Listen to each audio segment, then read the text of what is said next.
Cristofolins i cristofolines, coneixeu la llegenda de Sant Jordi oi? Doncs en aquesta història és diferent i està protagonitzada per una cavallera, Santa Jordina. Un dia, Santa Jordina anava camí cap al Mont Blanc perquè tenia una reunió molt important en la realesa. Quin paisatge més bonic! Segur que durant els dies que estigui aquí podré explorar i visitar moltíssimes coses.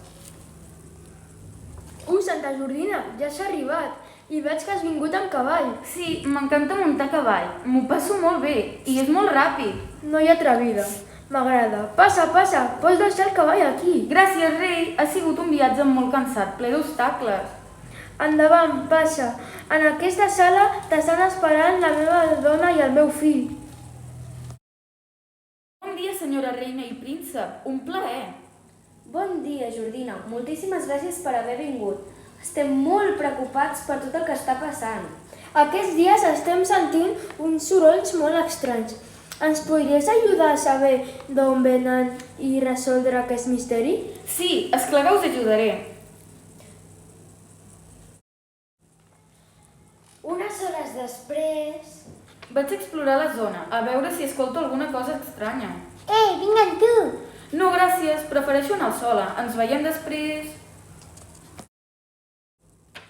Santa Jordina s'endinsava cap al bosc quan va veure un camp ple de roses vermelles i va voler agafar una. Va tallar amb l'espasa la rosa més bonica que va trobar i se la va guardar.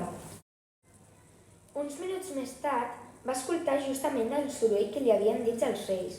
Veig una cova, vaig entrar. Uf, fa molt de fred aquí dins. Qui hi ha? Hola, em dic Jordina i tu ets... Jo sóc el drac i crec que no hauries d'estar aquí. Et veig amb mala cara. Fa temps que no menges, oi? Sí, em moro de gana. Els reis no paren de llançar menjar i jo no em puc menjar ni una poma. No et preocupis, drac. Ara tornaré al castell i els hi explicaré al rei i a la reina i segur que ho entendran. Et donaran el menjar que vulguis. Confia en mi. No funcionarà, però més val intentar-ho. De tornada al castell, Santa Jordina explica el que ha passat al rei i a la reina. Rei, reina, hi ha un drac al poble, però no us preocupeu. Només té gana, no fa mal i no és dolent. Un drac! Cavallers, mateu a la bèstia! No, no li feu mal, no és dolent.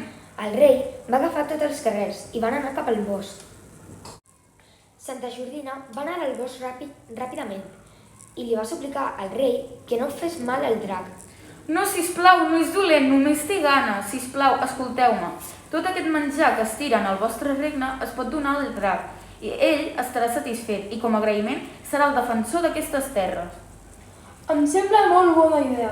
Doncs a partir d'ara serà així.